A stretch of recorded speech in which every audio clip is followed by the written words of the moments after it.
لن تنالوا البر حتى تنفقوا مما تحبون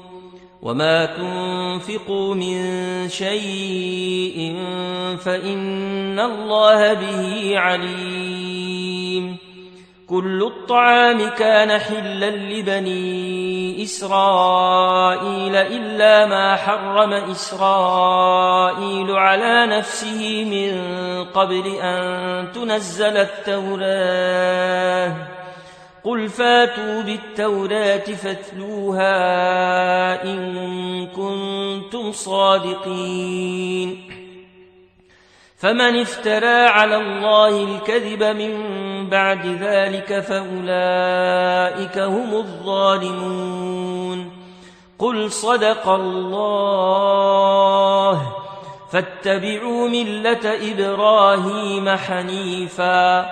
وما كان من المشركين إن أول بيت وضع للناس للذي ببكة مباركا وهدى للعالمين فيه آيات بينات مقام إبراهيم ومن دخله كان آمنا ولله على الناس حج البيت من استطاع إليه سبيلا ومن كفر فإن الله غني عن العالمين قل يا أهل الكتاب لم تكفرون بآيات الله والله شهيد على ما تعملون قل يا أهل الكتاب لم تصدون عن سبيل الله من آمن تبغونها عوجا وأنتم شهداء وما الله بغافل عما تعملون يا أيها الذين آمنوا إن تطيعوا فريقا من الذين أوتوا الكتاب